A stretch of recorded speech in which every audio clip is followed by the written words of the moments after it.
بسم اللہ الرحمن الرحیم۔ السلام علیکم، میں آپ کا میزبان سمیع ابراہیم اور آپ ہمارا سوشل میڈیا دیکھ رہے ہیں۔ آج 13 جولائی ہے، سوموار، اور دوپہر کا وقت ہے۔ میں اسلام آباد میں آپ سے مخاطب ہوں۔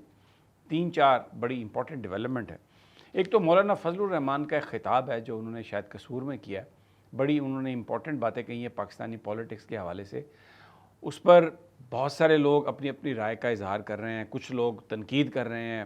شہباز گل صاحب کو میں سن رہا تھا، وہ کہہ رہے ہیں جی مولانا اپنا حصہ مانگ رہے ہیں۔ لیکن جو مولانا نے کہا ہے، جو انہوں نے گفتگو کی ہے، دل کے حال تو اللہ جانتا ہے، لیکن انہوں نے جن چیزوں کی نشاندہی کی ہے وہ بہت امپورٹنٹ ہیں اور اس پر غور کرنا چاہیے۔ اگر اس پر غور نہیں کریں گے تو یہ وہ چیلنجز ہیں جن کا ہم ہمیشہ ذکر کرتے آ رہے ہیں، یہ پاکستان کے لیے کوئی اچھا شگون لے کے نہیں آئیں گے۔ کشمیر کی بھی آپ کو اپڈیٹ دیں گے، جس میں آج بچوں نے، اسکول کے بچوں نے یونیفارم پہن کر اپنے بستے پکڑ کر احتجاج کیا ہے۔ بہت بڑا احتجاج، انپریسیڈنٹڈ۔ کشمیر سے جو خبریں آ رہی ہیں، پوری قوم جو ہے وہ عوامی ایکشن کمیٹی کے ساتھ ہے۔ اللہ پاکستان کے جو حکمران ہیں ان کو عقل دے اور وہ کوئی مذاکرات کا سلسلہ شروع کریں۔ اچھا جی، آج ججز کا انٹرویو ہوگا اور وہ جو 7 ممبر کمیٹی جو ججز کا انٹرویو لے گی، اس کی جو کمپوزیشن ہے، یہ اس کے آپ نام دیکھ لیں۔ یہ کچھ لوگ ہمارے دوست ہیں ان میں جو بطور وکیل بھی پیش ہوتے ہیں، لیکن پھر ساتھ میں ان ججز کے بیٹھ کے ججز کا انٹرویو بھی کرتے ہیں، اپنے کلائنٹس کو ریلیف بھی دلواتے ہیں۔ آج مونال ریسٹورنٹ کا فیصلہ، بڑا فیصلہ، تو اس میں قاضی فائز عیسیٰ کا فیصلہ انہوں نے رد کیا اور واپس لے لیا اور یہ ایک فیصلہ دیا۔ بہرحال میں کسی پر کوئی الزام نہیں لگاتا، اس لیے کہ یہ دوست سارے خفا ہیں مجھ سے تو خاص طور پر، لیکن میں کیا کروں؟ کانفلکٹ آف انٹرسٹ کیا یہ نہیں ہے کہ آپ ایک جج کے سامنے مقدمہ پیش کر رہے ہیں، پھر اس کے ساتھ بیٹھ کے آپ انٹرویو کر رہے ہیں؟ میں اس کو کیسے سپورٹ کر دوں؟ مہذب معاشروں میں تعلق اپنی جگہ پہ، دوستی اپنی جگہ پہ، but you can not support it. یہ نظام کو برباد کر کے رکھ دیا انہوں نے۔ یہ جناب آپ کے وہ سامنے ہے اس کا۔ اچھا، اب جناب نواز شریف صاحب گئے ہیں اپنے بھائی کے ساتھ جہاز میں بیٹھ کر قطر افسوس کرنے کے لیے۔ ایک تو ذرا دیکھیں ان کی چڑھنیاں، کوئی پتہ لگتا ہے کہ ان کے دل کو کوئی پرابلم ہے؟ جیسے ہی حکومت جائے گی، اپوزیشن میں جائیں گے، دل پکڑ کے بیٹھ جائیں گے، لندن چلے جائیں گے علاج کروانے کے لیے۔ لیکن ادھر دیکھیں، اور پھر آپ بتائیے کہ شہباز شریف صاحب جو وزیر اعظم ہیں وہ ان کے پیچھے پیچھے، جب قطر میں اترے ہیں تو بھی نواز شریف آگے۔ کیا یہ پروٹوکول ہے؟ کیا میسیج دے رہے ہیں؟ یہ پاکستان کسی کی جاگیر ہے؟ وزیر اعظم جب شہباز شریف ہے تو آگے تو ان کو ہونا چاہیے تھا نا، بھلے فارم 47 کے وزیر اعظم ہیں، لیکن وہ نواز شریف کو آگے کر دیا۔ وہ ان کا کیا کام ہے؟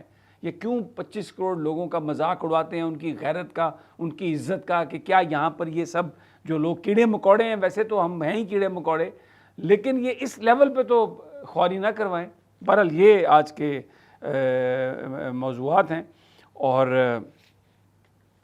اس پر سب سے پہلے مولانا فضل الرحمان۔ میں مولانا فضل الرحمان کی یہ تقریر کا کچھ حصہ ہے، یہ آپ سن لیں۔ فوج کی بھی ایک ذمہ داری ہے، اپنی ذمہ داری پہ نظر رکھو۔ ملک اجڑ رہا ہے۔ خیبر پختونخوا میں آج کوئی حکومت نہیں ہے، اور میں وہاں سے آیا ہوں۔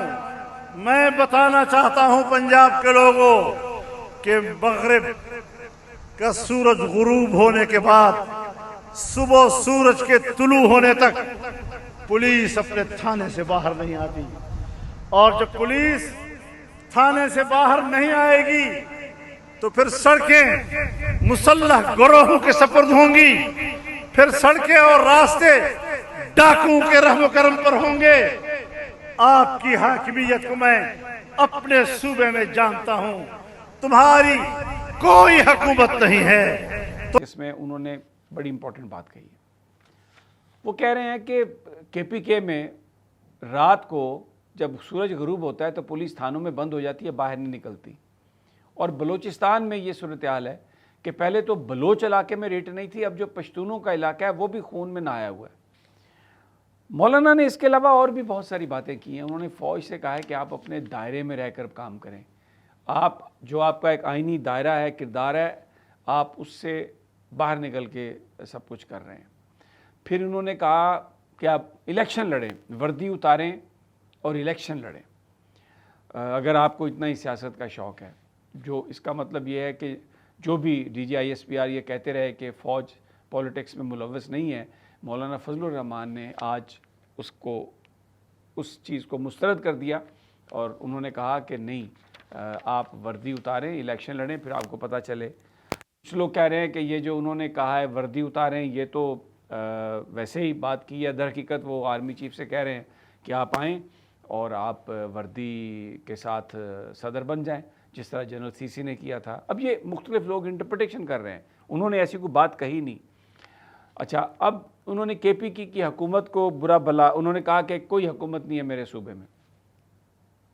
اس کو پی ٹی آئی کے لوگ جو ہیں وہ اس طریقے سے اس کی تشریح کر رہے ہیں کہ یہ کہا جا رہا ہے کہ آپ سہیل افریدی کی حکومت کو ہٹائیں اور گورنر رول قائم کریں اور مجھے اور یہ میری پارٹی کو وہاں پر حکومت دیں۔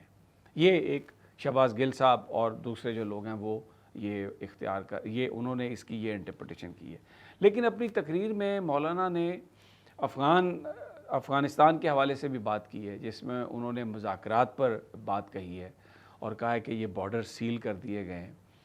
تو یہ ان کی جو تقریر ہے وہ بڑی ایک بھلے اس میں کچھ ان کے مفادات ہوں گے، لوگوں کا یہ سوال بالکل بجا ہے کہ آپ آزاد کشمیر میں پیپلز پارٹی کے ساتھ مل کے الیکشن لڑ رہے ہیں، بلوچستان میں پیپلز پارٹی کی گورنمنٹ نے، بلاول بھٹو نے کہا آپ اس گورنمنٹ میں بھی آ جائیں، تو آپ اگر ان پر تنقید کر رہے ہیں اور ساتھ ان کے حکومت میں اور الیکشن ان کے ساتھ آپ مل کے کر رہے ہیں اور پھر اور کے پی کے کا نام لے کے کہہ رہے ہیں کہ جی یہاں پر کوئی حکومت نہیں، تو ایک سوال اٹھتا ہے کہ سندھ کے اندر بھی تو یہی صورتحال ہے، وہاں پر بھی کچے کے ڈاکو ہیں، لوگوں کی زندگیاں تنگ ہیں، وہاں پر اس حکومت کے بارے میں آپ نے کیوں نہیں بات کی؟ لیکن بہرحال جو باتیں انہوں نے کہی ہیں اس پر غور کرنے کی ضرورت ہے، یہ بڑی سنگین باتیں ہیں۔ انہوں نے تو ایک اور بات بھی فوج کے حوالے سے کہی ہے، جس میں انہوں نے مولانا فضل الرحمان نے کہا ہے کہ فوج تنخواہ لیتی ہے پاکستان کی حفاظت کی، تو یہ ان کی رسپانسبلٹی ہے۔ میں یہ سمجھتا ہوں کہ یہ خاصی تلخ بات انہوں نے کہی ہے، کیونکہ بہرحال کوئی جو نوکری ہوتی ہے وہ اپنی جان قربان کرنے کے کوئی تنخواہ تو نہیں ہوتی، یہ اسپیشل یہ جذبوں کی بات ہے اور یہ حب الوطنی کی بات ہے، اور اپنی قوم کو بچانے کے لیے اگر ایک نوجوان آتا ہے تو ظاہر ہے تنخواہ تو اس کو ملنی ہے، لیکن اصل اس کا جذبہ ہے، تو اس کی جو بات ہے وہ اس کو آپ پیسوں میں نہیں تول سکتے۔ لیکن پھر یہ بات بھی درست ہے کہ اگر کوئی پولیٹکس شروع کر دے اور اگر جو عوامی نمائندے جو ہیں ان کو جو جیتے ہوئے ہوں ان کو اتار کے آپ جو ہارے ہوئے ہیں ان کو بٹھا دیں، تو پھر بات تو تنقید تو ہوگی اس ایکٹ پر، اس سے آپ بچ نہیں سکتے۔ تو یہ اگر اس کو ساری چیز کو، ساری کنٹیکسٹ کو، صورتحال کو ملا کے دیکھیں تو میں صرف یہ کہوں گا کہ بہت ساری باتیں اگر نہ کہتے مولانا فضل الرحمان تو اچھا تھا، لیکن جو باتیں انہوں نے کہی ہیں ان پر انتہائی سنجیدہ غور ضروری ہے۔ کشمیر کی جو صورتحال ہے وہ بہت خراب ہے، وہاں پر آج بچوں نے بستے اور یونیفارم پہن کر احتجاج کیا، کبھی ایسا احتجاج نہیں ہوا، اور دیکھیں یہ مستقبل کی قیادت ہے ہماری کشمیر کی، تو اگر وہ احتجاج کر رہے ہیں بستوں کے ساتھ اور اسکول آئے ہیں اس طرح سے نکل کے، اور وہاں پر پچھلے 40-42 دنوں سے جو ایک ہنگامہ آرائی ہے اور لوگ اپنے حقوق مانگ رہے ہیں اور ان کو آگے سے جس طریقے سے نپٹا جا رہا ہے، یہ کیا ہم میسیج دے رہے ہیں اور کیا یہ سب ہوگا؟ بڑی ایک عجیب و غریب سی صورتحال ہے۔ ایران اور امریکہ کی جنگ کی آپ کو اپڈیٹ دے دیں۔ ایران نے یہ دعویٰ کیا کہ کویت میں جو بیسز تھے امریکہ کے 2، ان کو انہوں نے بڑا نقصان پہنچایا، اور اس میں ایک تو جو پیٹریاٹ میزائل بیٹری ہے وہ انہوں نے تباہ کی ہے، پھر انہوں نے F P S radar system وہ کہتے ہیں ہم نے تباہ کیا، اور فیول ٹینک جو ہیں وہ بھی ہم نے تباہ کی ہے، بحرین پر بھی انہوں نے کہا ہے کہ حملہ کیا۔ تو جنگ جو ہے وہ شدت پکڑ رہی ہے، اور جو ضمانت دینے والے تھے، جو صلح کروانے والے تھے، وہ پتہ نہیں کہاں چلے گئے ہیں۔ تو بہرحال ابھی تک کی یہ تازہ ترین ہے، انشاءاللہ جلد اگلی ویڈیو میں ملاقات ہوگی۔ اللہ نگہبان۔